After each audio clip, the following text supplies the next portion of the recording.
بص، انا عايزك تشيل فكره اهلاوي وزملكاوي دي على جنب دلوقتي، وتتفرج على الفيديو ده بقلبك وبعقلك كده.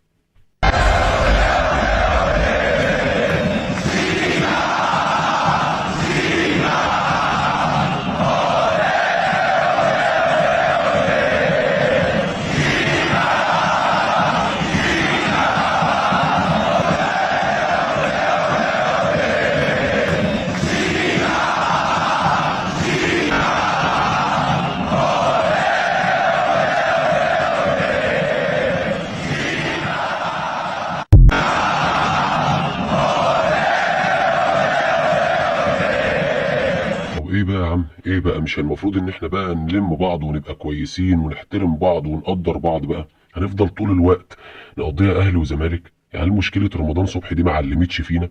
الراجل اهو بيقول لك، بص بص، يعني الفيديو بمنتهى البساطه. الراجل رايح بياخد التليفونات من جمهور الاهلي اللي هو في يوم من الايام كان بيغلط فيه، او كان بيسب شيكابالا بافظع الالفاظ بوالدته وفي زوجته وفي اطفاله وفي كذا وفي كذا وفي كذا. وبرضه يعني ده مش ده ما يعني ده ما يقولش ان شيكابالا كان ملاك بريء، برضه اكيد كان بيغلط، كل الناس ليها اخطاء. الراجل اول حاجه عملها لما اعتزل، اول حاجه فكر يعملها انه يصلح اموره مع كل الناس اللي عنده معاها مشاكل. قال لك انا نفسي اصلح اموري مع جمهور الاهلي. الراجل ما بيفوتش فرصه غير لما يشكر في جمهور الاهلي، الراجل ما بيفوتش فرصه غير لما يتكلم باحترام وتقدير كبير لمجلس اداره الاهلي والجمهور النادي الاهلي والاساطير النادي الاهلي، لاعبتهم يعني كل حاجه. الراجل اهو بص، لقطه المفروض ان احنا نبروزها. المفروض يا جماعه ان احنا نعيش على اللقطه دي بقى. فكوكوا بقى من الهجوم على شيكابالا، وفك جمهور الزمالك بقى يهدى شويه من الهجوم على زيزو. يا جماعه خلاص، دي كوره، كوره، نحترم بعض. الناس بتموت حوالينا في غمضه عين. اديك شايف واحد بيتبدل مستقبله وحاله عشان غلط غلطه مش مقدر يعني توابعها كانت ايه. الله اعلم ان كان غلط ولا إن كان حد وقعه في الغلط غصب عنه. وعلى فكره مش رمضان صبحي لوحده اللي بيعمل القصه دي، ناس كتير جدا بتعمل القصص دي، والله اعلى واعلم بيها وربنا بيسترها معاها. فانا يا جماعه لقطه شيكابالا دي المفروض ان احنا نبني عليها للي جاي. نبني عليها يا جماعه، نقول ايه؟ يا جماعه احنا المفروض ان احنا نطور من المواقف المحترمه اللي زي دي ونكترها ونبرزها للناس عشان تبقى هي دي اللي سايده. هي دي، شوف شيكابالا هو نجم نادي الزمالك واسطوره الزمالك وهو بيسلم على جمهور الاهلي وبيتصور معاهم.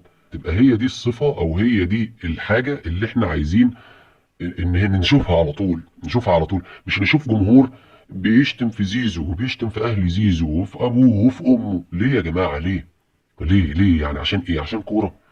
ليه جمهور يشتم شيكابالا ويخوض في عرضه؟ ليه؟ ليه؟ ليه؟ عشان كوره يا جماعه. والراجل بعد ما بص اعتزل نسي كل اللي كان، جمهور الاهلي نفسه نسي اللي كان. ليه نفضل مشدودين على حاجه اصلا مش هتفيدنا في اخرتنا باي حاجه؟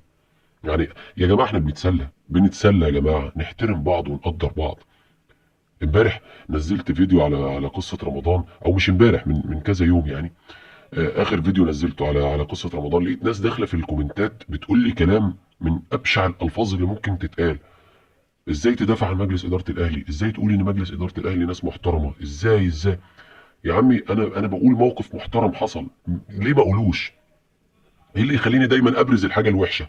ليه موقف محترم؟ اصل هو سايب جمهور الاهلي مسجون. يا عم طب عمل موقف حلو ما نقولوش يعني عشان هو عمل موقف تاني وحش؟ يا جماعه نحترم بعض. يا جماعه ده احنا كلنا هنموت وهنتحاسب، ربنا يسامحني ويهديني ويهديكم جميعا يا رب. السلام عليكم.